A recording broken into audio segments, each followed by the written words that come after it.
On a souvent l'impression que pour avoir un bel intérieur, il faut absolument suivre la dernière tendance vue sur les réseaux. Mais, et si la vraie clé, c'était pas ça du tout? Si c'était simplement de créer un espace qui nous ressemble, à 100%. C'est exactement ce qu'on va explorer ensemble. Un petit voyage pour trouver le style qui raconte notre propre histoire. Alors, la question est lancée, est-ce qu'on est prêt pour cette exploration?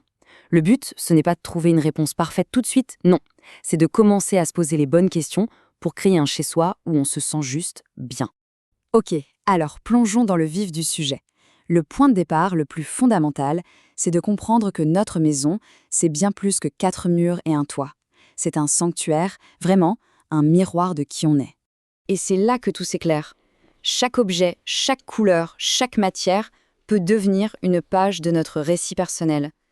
L'idée, ce n'est pas de copier une page de magazine, mais de créer un espace authentique, un lieu qui vibre avec nos souvenirs, nos passions, bref, l'expression de soi, voilà le véritable objectif. Bon, pour bien s'exprimer, il faut connaître un peu le vocabulaire. Alors, passons à l'exploration des grands styles de déco. Il faut voir ça comme une sorte de carte, une immense source d'inspiration pour piocher les éléments qui nous parlent le plus. Alors, si on regarde cette carte de plus près, on a le style scandinave, tout en clarté et en fonctionnalité, l'industriel, beaucoup plus brut, qui nous rappelle les lofts new-yorkais, le bohème, qui a un véritable carnet de voyage hyper coloré, le minimaliste, lui, est axé sur la sobriété, le zen. On a aussi le charme du vintage, qui nous fait voyager dans les années 50 à 70, et enfin, le contemporain, avec ses lignes très pures et ses petites touches de couleurs vives. Franchement, il y a de quoi faire, non? Et là, on voit bien comment des choix complètement différents peuvent créer des atmosphères radicalement opposées. D'un côté, un style chaleureux qui va miser sur les matières naturelles, les textiles tout doux, pour créer un vrai cocon. Et de l'autre, le minimalisme qui privilégie la structure, la lumière, la fonctionnalité. Ce sont deux philosophies distinctes, mais avec un seul et même but, se sentir bien chez soi. Et ça montre bien une chose.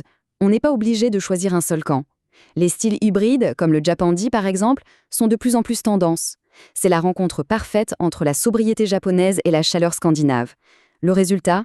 Eh bien, un espace qui est à la fois apaisant, fonctionnel et hyper accueillant. La preuve qu'on peut et qu'on doit mélanger les influences pour créer quelque chose de vraiment unique. Bon, après avoir regardé un peu ce qui se fait à l'extérieur, vers les styles qui existent déjà, il est temps de faire le chemin inverse, de tourner le regard vers l'intérieur. C'est le moment de trouver sa propre boussole pour naviguer dans toutes ces possibilités. Ça, c'est la question essentielle. Est-ce qu'on a besoin d'un espace plein d'énergie avec plein de couleurs ou au contraire d'un havre de paix avec des tons très neutres? La réponse à cette question, c'est un indice super précieux sur la direction à prendre. Au-delà de ce qui est à la mode, quels sont les objets qui ont une vraie signification pour nous? Un souvenir de voyage, une œuvre d'art qui nous touche particulièrement, un meuble de famille. Ce sont ces éléments-là qui donnent une âme à un intérieur et qui le rendent vraiment, vraiment personnel. Bien sûr, un point crucial. Il faut garder les pieds sur terre. La créativité, c'est génial, mais elle doit aussi composer avec la réalité. Le budget, bien sûr, le choix de matériaux durables, et puis les caractéristiques de l'espace lui-même, ce sont des facteurs qui vont forcément guider nos choix et garantir que le projet soit non seulement beau, mais aussi réalisable.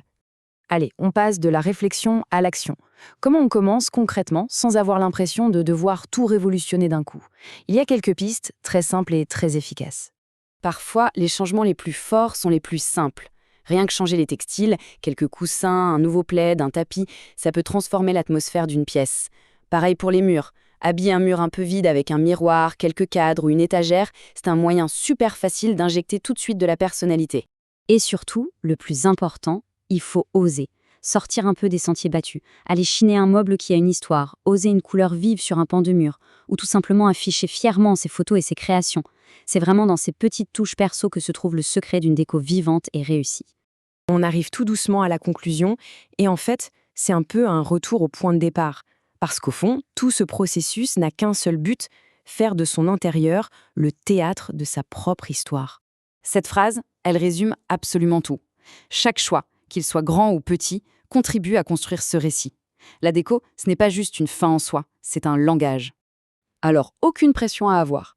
Il faut voir ça comme un jeu, une expérimentation. Il faut essayer, se tromper, parfois recommencer et surtout, s'amuser en créant un lieu qui nous ressemble. Le plaisir, ça fait partie du voyage. Reste alors cette fameuse question. C'est une invitation à regarder son espace de vie différemment. Non pas comme une série de contraintes, mais plutôt comme une page blanche, prête à accueillir une histoire bien personnelle. C'est au mur de parler,